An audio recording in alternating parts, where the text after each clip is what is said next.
கம்பீரமான தோற்றமும் ஆளுமை தன்மை கொண்ட சிம்ம ராசிக்காரங்க. இவங்களோட தோற்றமும் அந்த பார்வையும் பார்த்தீங்கன்னா ரொம்ப கம்பீரமா இருக்கும். இவங்களுடைய பேச்சு ரொம்ப பார்த்தீங்கன்னா நேர்மையா, அதாவது கண்டிஷனா இருக்கும். கண்டிஷனா எப்படி சொல்லலாம்னா, அதை சொன்னதை வாக்கை செய்து முடிக்கக்கூடிய விஷயமா இருக்கும். சொன்னதை வாக்கை இவங்க இப்படியும் காப்பாற்றுவாங்க.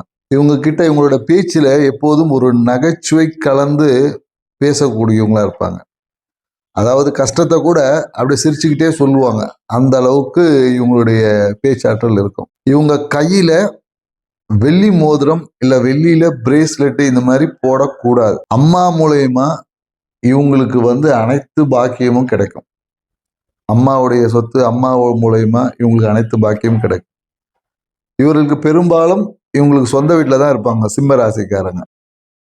இவங்க வாழ்க்கை துணை பேர்ல கண்டிப்பா கடன் என்பது கன்ஃபார்மா இருக்கும். ஆனா இவங்க சிம்ம ராசிக்காரங்க மனைவினா கணவர், கணவர்னா மனைவி, அவங்களுடைய அக்கௌண்ட்டை யூஸ் பண்ணாங்க. அதாவது சிம்ம ராசிக்காரங்களோட வாழ்க்கை துணையோடைய அக்கௌண்ட்ல வரவு செலவு வச்சாங்கன்னா மிகப்பெரிய ஒரு லாபம் அவங்களுக்கு இருக்கு. அதாவது இவங்களுக்கு இருக்கக்கூடிய நண்பர்கள் சுற்றம் எல்லாமே இவங்க மூலயமா மிகப்பெரிய ஒரு ஆதாயம் அவங்களுக்கு கிடைக்கும். உங்க ஃப்ரெண்டு இல்ல சிம்ம ராசிக்காராக நீங்க அவங்களோட இருந்தீங்கன்னா உங்களுக்கு மிகப்பெரிய லாபத்தை அவங்க மூலமா பெற்று தருவாங்க. இவங்க கையில பெரும்பாலும் லேடிஸா இருந்தால் நெயில் பாலிஷ் போடுவதை கொஞ்சம் தவிர்த்துக்கலாம். மனைவி பேரை இல்ல வாழ்க்கை துணையின் பேரை கையில பச்சை குத்துறது இதெல்லாம் சிம்ம ராசிக்காரங்க செய்யக்கூடாது.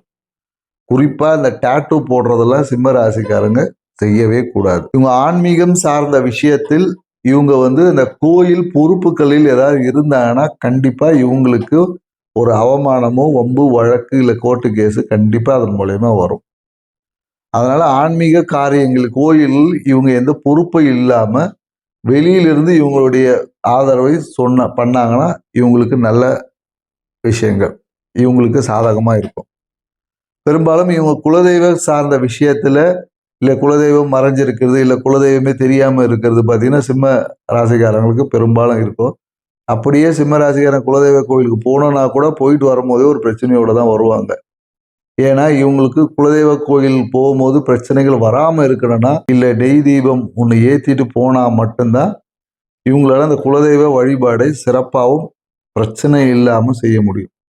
ஏன்னா இவங்க குலதெய்வ கோயிலில் ஏதாவது பண்ணும்போது இவங்களுடைய வீடு அப்படியே நின்றுடும். இவங்க வீடு கட்டியிருந்தாங்கன்னா பாதிலே நின்றுடும். குழந்தைகள் மூலயமா இவங்களுக்கு ஒரு அவமானம் கண்டிப்பாக ஏற்படும். இவங்களோட குழந்தைங்க எப்படியும் தங்கத்தை 1 கிராமாவது தொலைச்சிருவாங்க. இவங்க பெருமாள் போட்டோவை கண்ணால் பார்த்தாவே இவங்களுக்கு பண வரவும் இருக்கும். அதனால சிம்மராசிக்காரங்க நீங்கள் இருந்தீங்கன்னா பெருமாள் போட்டோவை கண்ணில் பாருங்க, உங்களுக்கு பண வரவு அதிகமாகும். நாங்கள் சொன்ன விஷயங்கள் உங்களுக்கு நீங்கள் சிம்மராசியாக இருந்தால் இல்லை உங்கள் குடும்பத்தில் யாராவது சிம்மராசியாக இருந்தாங்கன்னா அவங்களுக்கு இந்த விஷயங்கள் எல்லாம் ஒத்து வரும். அப்படி ஒத்து வந்தால் எங்கள் சேனலுக்கு ஒரு லைக் பட்டன் கொடுங்க.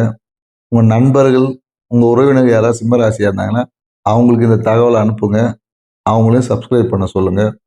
மீண்டும் நம்ம கன்னி ராசியில் சந்திப்போம். நன்றி, வணக்கம்.